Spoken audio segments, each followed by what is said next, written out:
तो बात ठीक है, लेकिन ये सवाल जो है, जो सबसे ज्यादा पूछते हैं लोग कि भैया पीछे के दलों ने भी ठगा है, आप भी बोल रहे हैं बढ़िया बढ़िया बात, कल होकर आप भी धोखा कर सकते हैं, तो जन स्वराज पर आप भरोसा कर सकते हैं कि नहीं, इसका जवाब क्या होना चाहिए? तो मेरी समझ ये है कि आपको जन स्वराज पर बिल्कुल भरोसा नहीं करना चाहिए। बिल्कुल जन स्वराज पर भैया भरोसा मत करो। फिर उपाय क्या है? मान लीजिए कि आपको कोई रोग हुआ है, चीनी का रोग सब लोग जानते हैं, चीनी का रोग आपको हो गया, आप वैद्य के पास, डॉक्टर के पास जाते हैं दवा के लिए, तो लोग बताते हैं, डॉक्टर साहब ने बताया कि ये दवा खाइए, लेकिन अब चीनी का रोग जीवन में खत्म नहीं होगा, आपको संयम से रहना पड़ेगा, थोड़ा योगा कीजिए, एक्सरसाइज कीजिए, चीनी मत खाइए, चावल मत खाइए, तो धीरे धीरे आपका जीवन चलता रहेगा, लेकिन चीनी का रोग ठीक नहीं होगा। मान लीजिए फिर आपका लड़का आया, बोला नहीं बाबूजी ऐसा कैसे होगा, जहानाबाद का डॉक्टर ही कहा होगा, चलिए हम आपको पटना में दिखाते हैं, पटना में जाइएगा डॉक्टर के पास, तो डॉक्टर ये कह सकता है कि भाई ये जो डॉक्टर साहब जहानाबाद में दवा लिखे, इससे नया एक और दवा आ गया है, लेकिन ठीक तो चीनी का रोग हम भी नहीं कर सकते हैं, रोग तो रहेगा ही, अब आपको 2 टाइम नहीं खाना पड़ेगा दवा, एक के बार खाइएगा तो ठीक रहेगा। अब आप घर आ गए, आपने सोचा भैया अब तो इसी के साथ जीवन बिताना है, डॉक्टर ने बता दिया ये लाइलाज बीमारी है, संयम के साथ रहेंगे तो काम चल जाएगा। फिर अचानक से कोई आपका दोस्त मित्र दिल्ली से फोन किया कि भैया दिल्ली में एक डॉक्टर है, इसके पास चीनी के रोग का इलाज है, आप भागे भागे वहां पहुंचिएगा। दिल्ली आप पहुंचे, डॉक्टर से बात हुई, डॉक्टर ने कहा हाँ भाई इलाज तो है, एक नई दवा आई है अभी अमेरिका से, जिसको अगर आप खाएं तो चीनी का रोग ठीक हो सकता है, आप तो खुश हो जाइएगा। फिर वो डॉक्टर बताएगा लेकिन एक दिक्कत है कि ठीक होने की संभावना 50% है, 50% संभावना है कि ठीक हो भी सकता है, 50% संभावना है कि ठीक नहीं भी हो सकता है। तो आपका जवाब क्या होगा?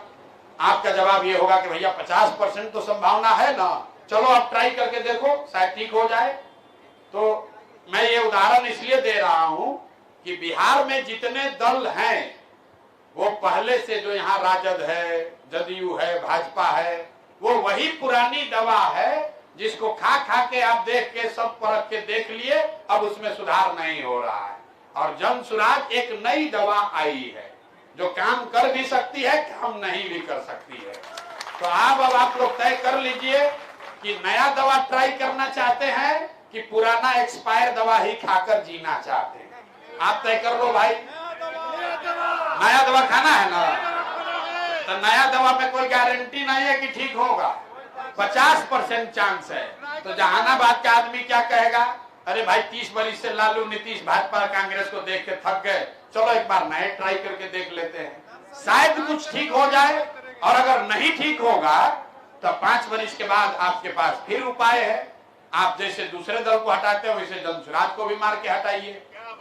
एक चीज अब आपको एक आंकड़ा देते, ताली मत बजाइए, समझ लीजिए, पूरे देश में 1/3 देश की जो अर्थव्यवस्था है वो सिर्फ 5 ही राज्यों में है। वो 5 राज्य कौन कौन से हैं? केरल, तमिलनाडु, कर्नाटक, आंध्र प्रदेश और तेलंगाना। इन 5 राज्यों में देश की 1/3 अर्थव्यवस्था है। इन 5 राज्यों में अलग अलग भाषा बोली जाती है, अलग अलग दलों की सरकार है, अलग अलग विचारधारा के लोग हैं, इनकी आर्थिक सामाजिक परिस्थिति अलग अलग रही है। और सबसे महत्वपूर्ण, आजादी के समय ये 5 राज्य करीब करीब बिहार के बराबर के ही राज्य थे आर्थिक और विकास के नजरिए से। तो इन 5 राज्यों में ऐसा क्या हुआ कि ये आज बिहार से इतना आगे निकल गए? बिहार से ही नहीं, देश के अन्य राज्यों से भी बहुत आगे निकल गए। आप ध्यान से देखिएगा तो उन 5 राज्यों में एक बात कॉमन है, जो मैंने अभी दवा वाली बात बताई उससे जुड़ी हुई। इन 5 राज्यों में आज तक आजादी के बाद 78 साल में इन 5 राज्यों में कोई भी दल, कोई भी नेता 10 वर्ष से ज्यादा समय तक वहां लगातार मुख्यमंत्री नहीं रहा है। जनता वहां पलटती रहती है। और बिहार में एक बार आप लालू को पकड़ लिए तो उसी का पैर पकड़ के अटके लटके हुए हैं। एक बार मोदी जी का चेहरा अच्छा लग गया तो मोदी जी चाहे आपको ट्रेन पर बैठाएं या घर में लेटाएं, आप मोदी जी को नहीं छोड़िएगा। तो मेरे भाई, लोकतंत्र अगर जिंदा होगा, लोकतंत्र में नेता को अगर ये डर होगा कि मैं काम नहीं करूंगा तो जनता हमको हटाएगी, तभी काम होगा। चाहे वो नेता जनसुराज का हो, भाजपा का हो, जदयू का हो, राजद का हो। और किसी दल का नेता अगर ये समझ जाए कि भैया हम कुछ काम करे न करे जनता हम ही को वोट देगी, तो कभी भी वो काम नहीं करेगा। देखिए, यहाँ बहुत बड़ी संख्या में मुसलमान साथी बैठे हुए हैं। बिहार में दलितों के बाद सबसे ज्यादा गरीबी, बदहाली, फटेहाली किसकी है? मुसलमानों की है। इनकी इतनी दुर्दशा क्यों है? बाकी ये लोग से जिसको खड़ा कराइएगा तो मुसलमान कहेगा भैया हम लोग को सब ने ठग लिया, हमको कांग्रेस ने ठगा, हमको राजद ने ठगा, हमको भाजपा परेशान कर रही है। मैं आपको बता रहा हूं कि आपकी ये दुर्दशा क्यों है। आपकी दुर्दशा इसलिए है कि आपने लोकतांत्रिक अपने सारे दरवाजे खुद से बंद कर लिए। लोगों को मालूम है कि भैया इनका काम करो या मत करो, इनके साथ खड़ा रहो या मत रहो। अब तो स्थिति यहां आ गई है कि इनसे वोट मांगो या न मांगो, जो भी इनको भाजपा को हराता हुआ दिखेगा ये वोट हमको देगा ही देगा। इसीलिए मुसलमानों का काम कोई नहीं कर रहा है। ऐसा नहीं कि दूसरों का काम हो रहा है, लेकिन मुसलमानों की हालत बहुत ज्यादा खराब है। मैं अपने अनुभव से आपको बता रहा हूं। पदयात्रा के दौरान हमने ये देखा कि जो मुसलमानों के बड़े गांव है, आप जाकर जहानाबाद में भी देख लीजिएगा, जो मुसलमानों के ऐसे गांव जहां उनकी आबादी 3000 से ज्यादा है, उन गांवों की हालत सबसे ज्यादा खराब है। उसकी जब मैंने यहाँ पर एक उसका स्टडी कराया तो ये पाया कि भाई इसी बिहार में सबसे ज्यादा गरीबी, सबसे ज्यादा फटेहाली, बदहाली मुसलमानों के बड़े गांव में क्यों है। तो पता ये चला कि भाई जब मुसलमानों के ये गांव राजनीतिक तौर पर चिन्हित कर लिए गए, जब वहां से कोई जदयू का, भाजपा का चुनाव जीतता है तो उसको मालूम है कि यही वो गांव है जहां से हमारे खिलाफ 3000, 4000, 5000 वोट पड़ा था। तो 5-5 साल उस गांव में विधायक आता ही नहीं है, कोई काम नहीं कराता है। और दूसरी बात, अगर कहीं गलती से राजद वाला जीत गया तो वो कहता है कि तो 5000 वोटवा अपना जेबे में है, इसका काम क्यों करा, ये सब कहां जाएगा। तो दोनों ही हालत में मुसलमानों के गांव में काम नहीं हो रहा है। और हमारी बात पर अगर आपको यकीन न हो तो आप जाकर देख लीजिएगा। अभी आप यहां से खड़े खड़े पश्चिम चंपारण में सबसे ज्यादा बदहाल प्रखंड कौन है? मझौलिया। पूर्वी चंपारण में सबसे ज्यादा बदहाल प्रखंड, पिछड़ा प्रखंड कौन है? तुरकौलिया, नरकटिया। गोपालगंज में सबसे पिछड़ा प्रखंड कौन है? मुसलमानों की आबादी वाला जो सबसे बड़ा बरौली है, वो सबसे पिछड़ा प्रखंड है। मधुबनी में, दरभंगा में, सिवान में, छपरा में, आंख बंद करके सीतामढ़ी में जाइए, सबसे पिछड़ा प्रखंड कौन है? बरगेनिया। इन सब प्रखंडों में आप देखिएगा मुसलमानों की आबादी 80,000, 1 लाख से ज्यादा है। ऐसा क्यों है? क्योंकि ये गांव, ये पूरे के पूरे प्रखंड मुसलमानों के लोगों ने राजनीतिक तौर पर चिन्हित कर लिए हैं। जिनका आप विरोध कर रहे हैं वो तो आपको परेशान कर ही रहा है, वो आपका काम नहीं करता है। लेकिन जिनको आप वोट देकर जिताने की कोशिश कर रहे हैं, वो भी जब जीत कर जाता है कहता है सब जाएगा कहां, हमको तो वोट देवे करेगा, इसलिए वो भी आपका काम नहीं करता है। तो मेरे भाई, कमोवेश यही स्थिति पूरे बिहार की है।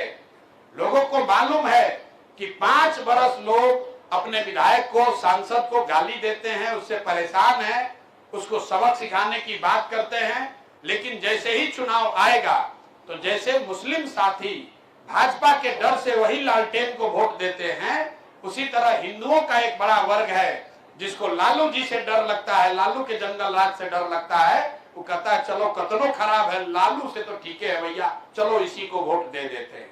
ये बिहार की दुर्दशा का मुख्य कारण यही है कि लोग यहाँ सब कुछ जानने, समझने, भोगने के बाद लालू के डर से भाजपा, भाजपा के डर से लालू। तो जब तक ये स्थिति नहीं सुधरेगी तब तक 1 प्रशांत किशोर आए या 10 प्रशांत किशोर आए, ये सुधार नहीं हो सकता है। आप ये मत मानिए कि कोई जन सुराज में आया है, प्रशांत किशोर आए हैं, ये सुधार देंगे। ये सुधार नहीं हो सकता है जब तक यहाँ की जनता नहीं सुधरेगी। आप नहीं सुधरोगे तो कैसे सुधार होगा? जनता का हालत देखिए। जो मुसलमान है, आपको बताया गया है और हम लोग क्या बताएंगे? आपके तो दीन में ये बात बताई गई है कि मुसलमानों को हक के साथ खड़ा होना है। लेकिन आज का मुसलमान किसके साथ खड़ा है? आप हक के साथ नहीं खड़े हैं, आप तो तादाद के साथ खड़े होते हैं। आपके दिमाग में एक के बात चल रहा है, भाजपा को कौन हराएगा, किसकी तादाद ज्यादा है। तो और आप ये नहीं समझते हैं कि अगर तादाद की चिंता की गई होती तो इस्लाम की तो शुरुआत ही नहीं होती मेरे भाई। इस्लाम के शुरू करने वाले लोग तो दो ही थे, तादाद तो उल्टे साइड में थी। और आप जो है, आपको तादाद, अगर बातिलों का भी तादाद है, भाजपा को हराता दिखता है तो आप उसको भी वोट देते हैं। अब फिर कहते हैं कि हम इतना दुर्दशा में जी रहे हैं। कैसे सुधार होगा भाई, जब आप अपने कौम की बात नहीं मान रहे, पैगंबर साहब की बात नहीं मान रहे हैं, जो बात कुरान में हदीस में लिखी गई उसको नहीं समझ रहे हैं, तो कैसे कोई नेता कोई दल आपको सुधार देगा? आपके हदीस में ये लिखा गया है ना भाई कि हर मुसलमान की ये जिम्मेवारी है कि अपने बच्चों के साथ आपको इंसाफ करना है, अपने बच्चों को अच्छा नाम देना है, उनकी अच्छी परवरिश करनी है, उनकी आपको चिंता करनी, तालीम और तरबियत की चिंता करनी है। आज बिहार में आधे से ज्यादा मुसलमान चाह कर भी अपने बच्चों के साथ इंसाफ नहीं कर सकते हैं। लेकिन भाजपा का डर इतना है कि जिन लोगों ने आपको इस स्थिति में पहुंचाया है कि आप हदीस में बताई हुई बात भी इंप्लीमेंट नहीं कर पा रहे हैं, अपने जीवन में लागू नहीं कर पा रहे हैं, उसी आदमी को जाकर आप फिर वोट देते हैं इस नाम पर कि हमको भाजपा को हराना है। यहाँ जितने मुसलमान हैं जिनसे पूछिएगा, कहेगा भैया हम लोग तो अल्लाह को छोड़कर किसी से नहीं डरते हैं। बात तो ठीक है, हम आपको कह रहे हैं भैया आपसे ज्यादा राजनीतिक तौर पर डरपोक कौम हमने कोई देखा ही नहीं है। भाजपा का कोई नाम बता दे, अब बस आप लोग डर के मारे उसको वोट दे दीजिएगा। अरे भाई आप हमारी बात मत मानिए, जन सुराज से बिल्कुल सरोकार मत रखिए, लेकिन जो बात इस्लाम में बताई गई, जो बात आपके पैगंबर साहब ने बताई, कम से कम उसको तो देखिए। पैगंबर साहब ने लिखा है ना ये बात कि जिस कौम को अपने रहनुमाओं की समझ नहीं होगी उसके ऊपर जालिम हुक्मरानों को मुसल्लत कर दिया जाएगा। ये बात हमने तो नहीं कही है। अरे भाई कब ताली बजा रहे हो तो इस लाइन को पूरा पढ़ लीजिए। पैगंबर साहब ने क्या लिखा कि जिसको अपने रहनुमाओं की समझ, जिस कौम को अपने रहनुमाओं की समझ नहीं होगी उसके ऊपर जालिम हुक्मरानों को मुसल्लत किया जाएगा। अब आज का जो हुक्मरान है वो बिहार में हो, देश में हो, आपको जालिम लगता है तो भाई पैगंबर साहब ने क्या कहा, ये जालिम हुक्मरान आपके ऊपर कब मुसल्लत किए जाएंगे? जब आपने अपने रहनुमाओं को चुनने में गलती की होगी। तो ये प्रशांत किशोर कह रहे हैं कि आरजेडी ठीक है, कांग्रेस ठीक है, वो छोड़िए। ये तो बात प्रमाणित तौर पर इस्लाम में लिखी हुई है कि ऊपर वाला आपके ऊपर जालिम हुक्मरान तभी बैठाएगा जब आप गलत रहनुमाओं को चुनोगे। तो आप 30 वर्ष से गलत रहनुमाओं को चुन रहे हैं, इसीलिए ये दुर्दशा में पड़े हुए हैं और वो कोई नहीं सुधार सकता है। जब तक मुसलमानों की अपनी समझ नहीं होगी तब तक इसको कोई नहीं सुधार सकता है। आप आए हैं हमारे पीछे, अरे भाई प्रशांत किशोर जी नया आदमी आए हैं, आप कितना हिस्सेदारी दीजिएगा, कितना सीट लड़ाइएगा। मुसलमानों की दुर्दशा देखिए, आपकी आबादी है 18%। आप लोग ज्यादातर मुस्लिम साथी कहते हैं कि भैया हम लोग को हिस्सेदारी नहीं मिलती है। बिहार में कुल आबादी के हिसाब से आपके 40 विधायक होने चाहिए थे, हैं सिर्फ 19। ये बड़ी चर्चा भी आप लोग करते हैं। मैं आपको बता रहा हूं ये चर्चा का विषय ही नहीं है, ये चर्चा का विषय होना ही नहीं चाहिए। क्यों? अरे भाई राजद वालों ने, कांग्रेस वालों ने आपको टिकट नहीं दिया इसलिए आपके 19 ही विधायक हैं। चर्चा का विषय ये होना चाहिए कि बिहार में आबादी के हिसाब से 1650 मुसलमान मुखिया होना चाहिए। है कितना? 1200 से कम। आबादी के हिसाब से 27,500 वार्ड सदस्य मुसलमान होना चाहिए। है कितना? 11,000 से कम। अब आप हमको बताइए कि आपको मुखिया बनने से किसने रोका? आपको वार्ड सदस्य किसने बनने से रोक दिया? किसी ने पूछा आप कैसे कम्युनलाइजेशन रोकिएगा? अरे भाई आप जब राजनीति में आप और आपके बच्चे शामिल ही नहीं हो रहे हैं तो आपकी जड़ मजबूत होगी ही नहीं, तो आपका लीडरशिप पैदा ही कहां से होगा? लालू जी ने आपका सबसे बड़ा नुकसान ये किया कि आपके दिमाग में बैठा दिया कि अगर जिंदा रहना चाहते हो, सुरक्षित रहना चाहते हो तो मेरा लालटेन लेके चलते रहो, अपने पैर पर मत खड़ा हो। ये बात आपको लालू जी ने बता दी और ये उन्होंने सबसे बड़ा नुकसान किया है। इस बात को आप समझिए। लालू जी विधायक का टिकट दे ना दे, मुसलमानों के मन में ये बात आ गई है कि हम राजनीति में लड़कर अपने बल पर नहीं खड़ा हो सकते हैं, हम जीत नहीं सकते हैं। इसीलिए आपके समाज के लड़के वार्ड सदस्य भी नहीं लड़ते हैं, इसीलिए वो मुखिया भी नहीं लड़ते हैं जितना लड़ना चाहिए। तो अगर आप अपने पैर पर नहीं खड़ा होइएगा तो आपको कोई ना कोई रहनुमा ढूंढना पड़ेगा और जिसके पीछे चलिएगा वो आपको ठगेगा ही ठगेगा। भाई किसी के पीछे चलिएगा, आपकी अपनी क्षमता नहीं है तो वो ठगेगा ही ठगेगा। ठगना मतलब अपना उसका काम निकल जाएगा तो आपको नहीं पूछेगा। तो अगर आपको अपनी दशा सुधारनी है तो किसी दल को वोट दीजिए नहीं दीजिए वो आपका व्यक्तिगत मामला है, लेकिन जरूरत इस बात की है कि मुसलमान समाज के लोग राजनीति में, लोकतंत्र में अपनी भागीदारी सुनिश्चित करें। निचले स्तर से, समाज के स्तर से, अपने बीच से ऐसे लोग खड़ा करें जो आपकी नुमाइंदगी कर सके। वो अगर आप नहीं कीजिएगा तो आपको हमेशा कोई ना कोई आपके नजर में धोखा ही देगा। भाई आप ही के इस्लाम में बताया गया है कि बिना जद्दोजहद के जीवन में कुछ हासिल नहीं होता है, लेकिन मुसलमान आज क्या चाहता है? कोई तेजस्वी यादव, कोई राहुल गांधी, कोई प्रशांत किशोर, कोई ममता बनर्जी आ जाए, अब भाजपा को हरा दे, हम लोग फिर सुकून का जिंदगी जीने लगे। अरे मेरे भाई ये नहीं हो सकता है। इसलिए नहीं हो सकता है कि आपके पैगंबर साहब ने बताया है कि जीवन में अगर कुछ हासिल करना है तो जद्दोजहद करनी पड़ेगी। अगर इस बात में दम नहीं होता तो आपके इस्लाम में यह बताया गया होता कि जद्दोजहद मत करो, चुपचाप बैठे रहो, मौके के इंतजार में रहो, जब बढ़िया मौका आएगा तो अपने आप जीवन सुधर जाएगा। ऐसी बात नहीं है। तो जो भी मुस्लिम साथी यहाँ हैं, मैं आपसे आग्रह करूंगा, आपको जिसके साथ रहना है रहिए, जिसको वोट देना है दीजिए, लेकिन कम से कम अपने बच्चों को, अपने बीच से काबिल लड़कों को, नौजवानों को राजनीति में लाइए। जब तक आपके बच्चे राजनीति में नहीं आएंगे, मुखिया, विधायक, सरपंच नहीं बनेंगे, तब तक आपके भले की बात नहीं हो सकती है। कोई 20 करोड़ की आबादी सिर्फ किसी दूसरे के भरोसे नहीं रह सकती है। आपको दूसरे के साथ रहना है, सिर्फ उसके भरोसे नहीं रहना है।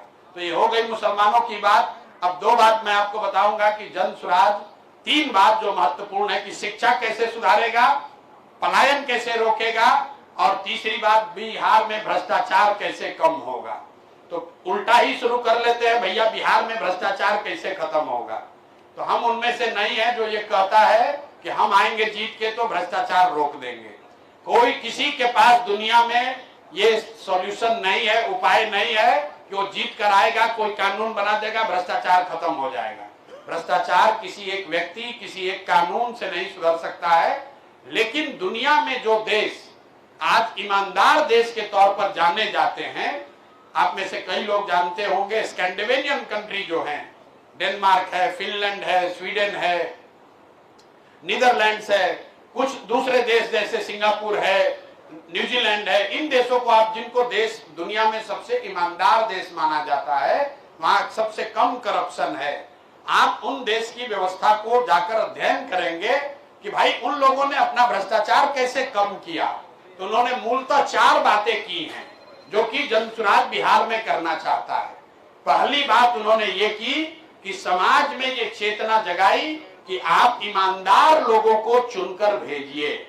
तो जनसुराज ये कह रहा है कि भाई जब कैंडिडेट कल खड़ा हो, जनसुराज से कोई अच्छा कैंडिडेट, मान लीजिए गलती से खड़ा हो गया कोई गलत कैंडिडेट, तो उसको भी आप वोट मत दीजिए। हर हालत में अच्छे आदमी को ही वोट दीजिए, चाहे वो जीते हारे, वो किसी दल का हो, गलत आदमी को वोट मत दीजिए। तो जब अच्छे प्रतिनिधि चुनकर आएंगे तभी एक अच्छी व्यवस्था बन सकती है। दूसरा उन्होंने क्या किया, उन्होंने बहुत बड़े पैमाने पर सत्ता और संसाधन का विकेंद्रीकरण किया। मतलब आज जो पूरी बिहार की व्यवस्था चलती है उसको 5-7 अफसर और 5-7 नेता मंत्री चलाते हैं। वहीं से सब कुछ तय होता है, वहीं से सारा चीज डिसीजन लिया जाता है, वहीं से फंड एलोकेट होता है, वहीं से चोरी की शुरुआत होती है। तो इन देशों ने ये सिखाया कि अगर आप सत्ता और संसाधन का बड़े पैमाने पर विकेंद्रीकरण कर दें तो उससे भी करप्शन को कम करने में आसानी होगी। तो जन सुराज उस पर क्या कह रहा है कि अगर जन सुराज की व्यवस्था बनी तो पंचायती राज की जो संस्थाएं हैं इनके जरिए कम से कम 1/3 विकास का राशि खर्च किया जाएगा। अब आप में से कोई खड़ा होकर ये कह सकता है कि भैया जो पंचायती राज में नेता जीत कर आया है वो भी तो भ्रष्ट है, मुखिया पर सरपंच वार्ड सदस्य भी कोई दूध का दूल्हा नहीं है, उससे भ्रष्टाचार कैसे रुकेगा? बिल्कुल रुकेगा। आप ये समझिए कि यहाँ पर नल जल योजना आपने सुना होगा, उसमें बड़ा व्यापक भ्रष्टाचार हुआ। भ्रष्टाचार का असर क्या हुआ? जितने वार्ड सदस्य उस समय थे 90% वार्ड सदस्य, टू बी प्रिसाइज 91% वार्ड सदस्य चुनाव अपना हार गए और करीब करीब 80% मुखिया जी लोग चुनाव हार गए। लेकिन क्योंकि उन्होंने नल जल में घोटाला किया था, गलती की थी, लेकिन उस नल जल को बनाने में जिन अफसरों ने घोटाला किया था वो आज भी कहीं ना कहीं अफसर बने हुए हैं। तो अगर चुना हुआ जनप्रतिनिधि गलती करता है और जनता सजग है तो आप उसको हटा सकते हैं। जो अफसर चोरी करता है वो पता नहीं चलता है। तो इसलिए दूसरा मंत्र यह है कि बड़े पैमाने पर सत्ता मतलब डिसीजन मेकिंग, सत्ता और संसाधन का विकेंद्रीकरण किया जाए। तीसरा हथियार है जन सहभागिता। लोगों को पता ही नहीं है कि उनका अधिकार क्या है। आपको यह पता ही नहीं है कि आपके गांव की कौन सी योजना है जिसमें आपका हक है। भाई साहब बता रहे इंश्योरेंस का पेनिट्रेशन कम है, तो आयुष्मान कार्ड की जो योजना है यहाँ बिहार में सबसे कम है। जो कृषि बीमा योजना है सबसे कम रजिस्ट्रेशन उसमें बिहार में है, क्योंकि लोगों की जागरूकता नहीं है। तो तीसरा बात यह है कि जो भी सरकारी योजना है, सरकारी व्यवस्था है, उसको जनता के बीच में रखा जाए ताकि जनता को जानकारी हो कि उनका हक क्या है, उनके लिए योजना क्या है। और अंतिम बात, टेक्नोलॉजी का बहुत बड़े पैमाने पर उपयोग, बहुत बड़े पैमाने पर टेक्नोलॉजी का उपयोग करके भी करप्शन को रोका जा सकता है। जैसे आप देख रहे हैं अभी स्मार्ट मीटर लगा है, तो अगर सरकार बिजली के लिए स्मार्ट मीटर लगा सकती है, आप जरा 1 मिनट सोचिए, अगर नल जल योजना में सरकार ने स्मार्ट मीटर लगा दिया होता तो पटना में बैठे बैठे सरकार को ये जानकारी होती कि कितने बजे मोटर ऑन हुआ, कितना पानी उससे निकला, किस घर में कितना पानी गया, कितना पानी नहीं गया। तो जो जन सुराज की सोच है, भ्रष्टाचार बिहार में खत्म करने का दावा हम लोग नहीं कर सकते हैं, लेकिन इसको बहुत बड़े पैमाने पर कम किया जा सकता है। और कम करने के 4 सूत्री प्रोग्राम है। अच्छे लोगों का, अच्छे जनप्रतिनिधियों का चुनाव, दूसरा सत्ता और संसाधन का बड़े पैमाने पर विकेंद्रीकरण, तीसरा जन सहभागिता और चौथा बड़े पैमाने पर टेक्नोलॉजी का इस्तेमाल। दूसरा आपका सवाल है कि बिहार में शिक्षा कैसे सुधरेगी। ये बड़े पैमाने पर लोग सवाल पूछते हैं कि बिहार में जन सुराज कैसे शिक्षा सुधार देगा। तो सबसे पहले, जैसे डॉक्टर लोग यहाँ बैठे हैं आपको बताएंगे कि आपको डायग्नोसिस अगर ठीक कीजिएगा तो इलाज आप कर सकते हैं। आपको समझना है कि बिहार में शिक्षा व्यवस्था खराब है क्यों। कई लोगों को लगता है कि बिहार में स्कूलों में खिचड़ी बंटती है इसलिए शिक्षा व्यवस्था खराब हो गई। कुछ लोगों का यह कहना है कि जो शिक्षक हैं उनकी गुणवत्ता, नियोजित शिक्षकों की गुणवत्ता खराब है इसलिए शिक्षकों की वजह से ये खराब हो गया। इन दोनों बातों में पूरी सच्चाई नहीं है। अगर सिर्फ खिचड़ी बांटने से शिक्षा व्यवस्था खराब होती तो 6वां क्लास के ऊपर स्कूलों में खिचड़ी नहीं बंटता है, वहां पर पढ़ाई क्यों नहीं हो रहा है। कुछ लोग जो कह रहे हैं कि नियोजित शिक्षक खराब कर दिया, तो भाई पटना साइंस कॉलेज में तो नियोजित शिक्षक नहीं है, पटना कॉलेज में नियोजित शिक्षक नहीं है, वहां पर पढ़ाई क्यों नहीं हो रहा है। तो आप अगर इसको ध्यान से देखिएगा तो बिहार में शिक्षा की व्यवस्था इसलिए खराब है क्योंकि यहाँ समाज और सरकार दोनों की प्राथमिकता में शिक्षा की कोई भूमिका नहीं है। समाज के लिए भी जो शिक्षण संस्थान है, जो विद्यालय हैं, वो शिक्षा का केंद्र नहीं है, वो वहां से साइकिल, पोशाक, कपड़ा लेने का केंद्र है, सरकारी सुविधा लेने का केंद्र है। आप गांव में देखते हैं कि अगर किसी के बच्चे को साइकिल का पैसा नहीं मिला, पोशाक का पैसा नहीं मिला, आप जाइएगा गांव में, कहेगा देखिए ना हेडमास्टर इतना चोर है, साइकिल का पैसा नहीं दिया है। लेकिन उसी स्कूल में अगर गणित के मास्टर साहब 1 साल से नहीं है तो किसी को कोई कंप्लेन नहीं है, किसी को कोई शिकायत नहीं है। इसी तरह सरकार की नजर में भी जो विद्यालय हैं, शिक्षण संस्थान हैं, वो शिक्षा और ज्ञान बांटने का केंद्र नहीं है, वो सरकारी सुविधा बांटने का केंद्र हो गया है।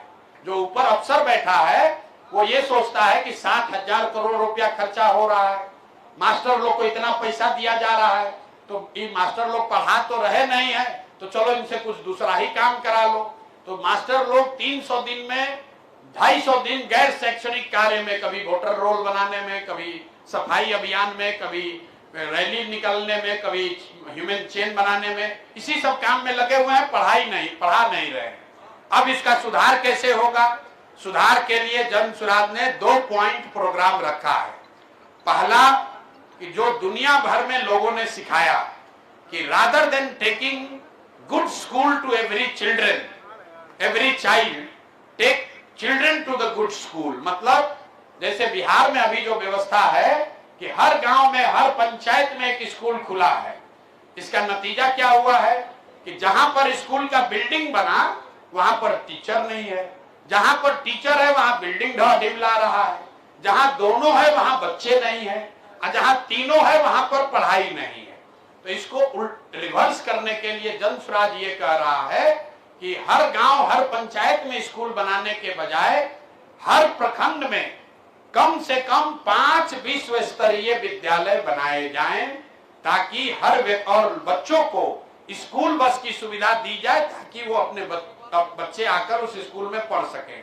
अगर आप बिहार की भौगोलिक स्थिति का अध्ययन करेंगे तो आपको पता चलेगा कि कोई ऐसा प्रखंड नहीं है जहां अगर 5 सही लोकेशन पर स्कूल बना दिया जाए और बच्चों को स्कूल बस की सुविधा दे दी जाए तो 20 मिनट में बच्चा स्कूल में नहीं पहुंच पाएगा। तो जैसे आप शहर में, जहानाबाद में देखते हैं कि स्कूल आपके घर के बगल में नहीं है, अगर यहाँ से 5-10 किलोमीटर दूर है, फिर भी आप अपने बच्चे को अपने गाड़ी से, मोटरसाइकिल से या स्कूल बस से भेजते हैं। तो जन स्वराज पहला बात ये कह रहा है कि अगले 10 वर्ष में हम लोग हर प्रखंड में 10 अच्छे विद्यालय, अच्छे मतलब जो सरकारी ने ऐसा नहीं, नेतरहाट के जैसा 10 विद्यालय हम लोग हर प्रखंड में बनाएंगे, और हर साल सिर्फ एक ही बनाएंगे। एक क्यों बनाएंगे? क्योंकि अगर बिहार के हर प्रखंड में एक नेतरहाट के जैसा विद्यालय बनाना हो तो करीब करीब 17 से 20 हजार करोड़ रुपया का खर्च करना पड़ेगा, और जो सरकार के पास पैसा उपलब्ध है वो इससे ज्यादा खर्च नहीं किया जा सकता है। तो लेकिन अगर हर साल एक विद्यालय भी बना तो अगले 10 वर्ष में हर प्रखंड में 10 नेतरहाट के जैसे विद्यालय हो जाएंगे। पूरे बिहार झारखंड को मिला के एक विद्यालय, सरकारी विद्यालय था नेतरहाट, जहां से 1500 से ज्यादा IAS IPS बने हैं, सामान्य परिवार के बच्चे बने हैं।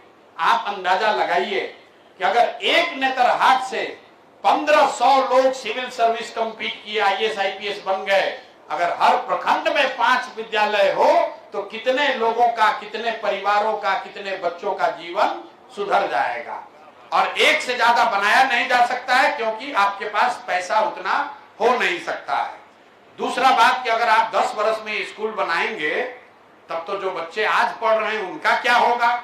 उनके लिए जन स्वराज ये कह रहा है कि जब तक सरकारी विद्यालय नहीं सुधरेगा, जब तक ये अगले 5 साल 10 साल में हम लोग विद्यालयों की स्थिति पूरी तरीके से ठीक ना कर लें, तब तक आपके पास, समाज के पास ये अवसर होगा, परिवारों के पास ये अवसर होगा कि आप अपने बच्चे को प्राइवेट संस्थान में, अंग्रेजी स्कूल में पढ़ाइए और उसको पढ़ाने का फीस और खर्चा सरकार की ओर से दिया जाएगा। अब कुछ लोग ये कहते हैं कि अगर ऐसा कहिएगा तो सब प्राइवेटे में पढ़ाएगा। बिल्कुल नहीं पढ़ाएगा। ये पूरे दुनिया का रिसर्च है कि अगर सरकारी और प्राइवेट दोनों विकल्प जनता के पास उपलब्ध हो और दोनों समान भी हो तो लोग सरकारी विद्यालयों में, इस कॉलेज में पढ़ना चाहते हैं।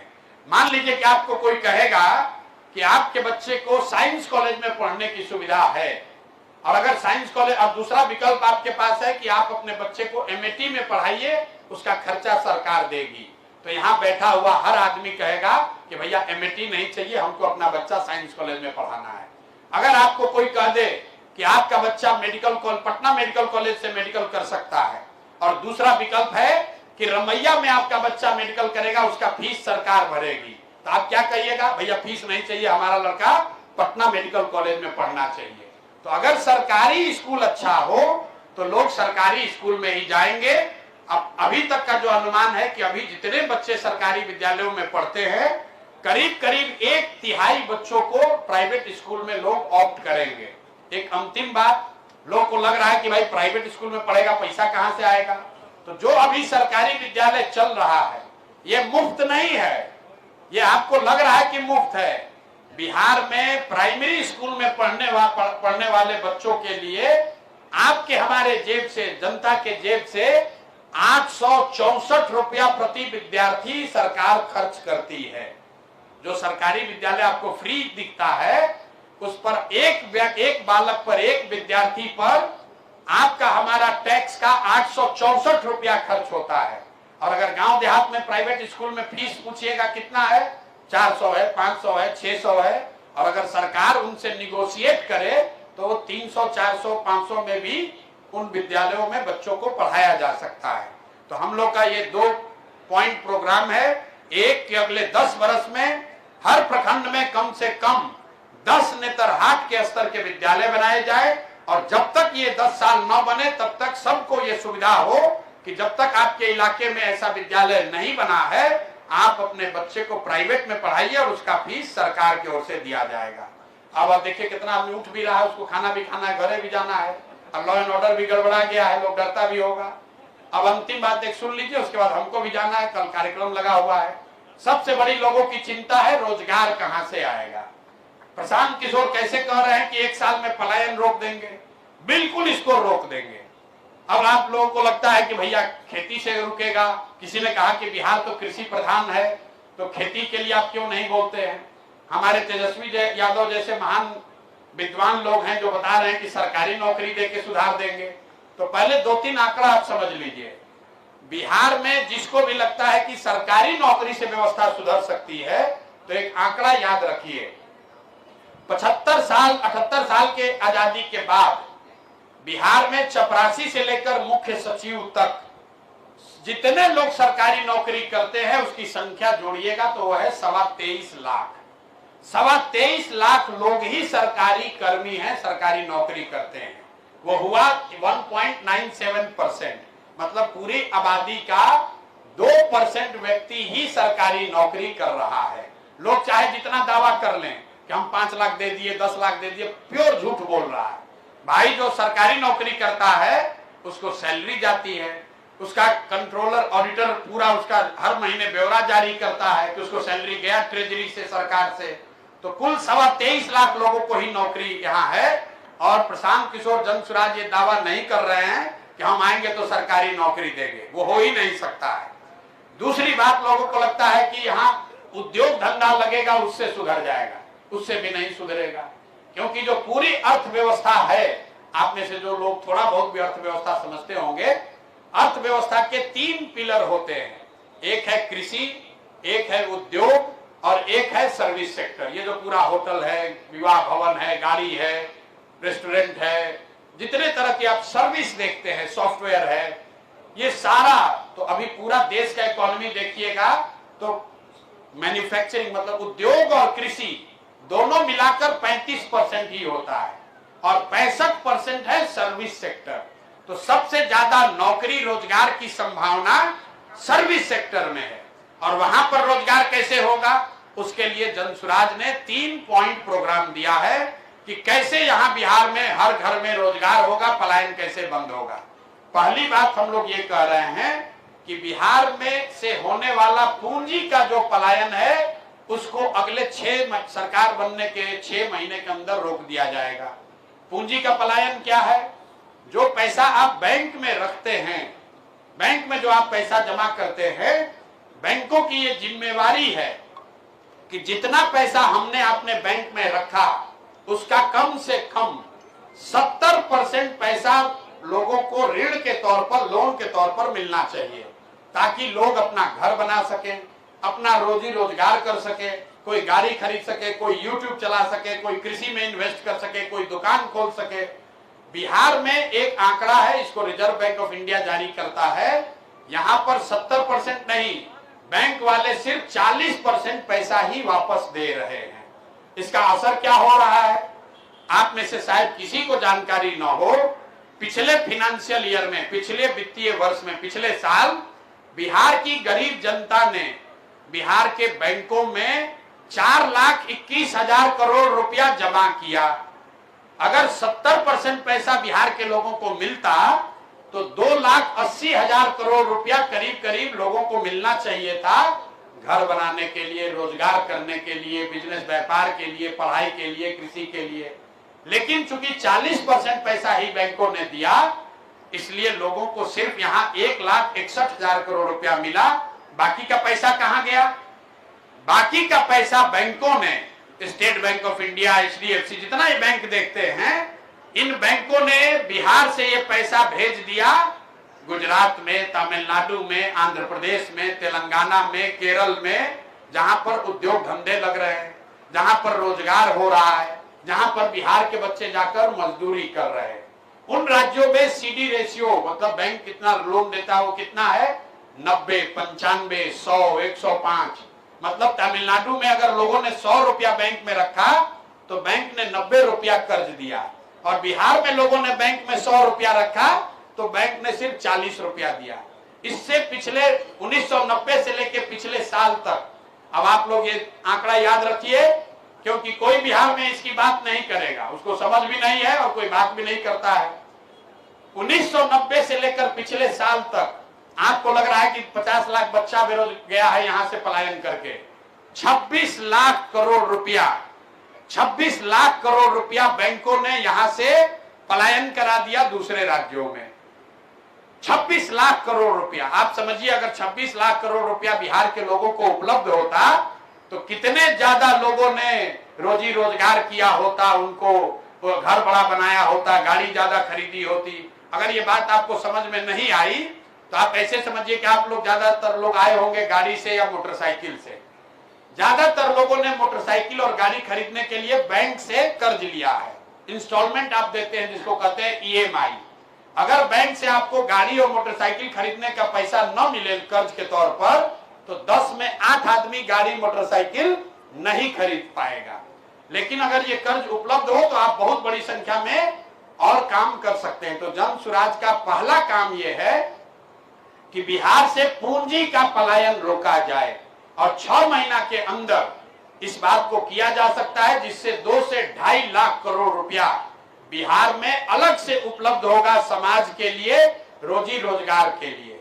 दूसरी बात हम लोग ये कह रहे हैं कि जो कृषि आधारित पलायन है, जो लोग जाते हैं पंजाब में, हरियाणा में मजदूरी करने, उसको रोकने के लिए जन सुराज ने कहा कि जितने कृषक हैं जो अभी धान गेहूं का खेती करते हैं, अगर वो नगदी फसल की खेती करने लगे, वो सब्जी उगाने लगे, मसाला उगाने लगे, कैश क्रॉप जिसको कहते हैं, अगर वो कैश क्रॉप की खेती करे तो मनरेगा से के अंतर्गत उसको मजदूर मुफ्त में दिया जाएगा।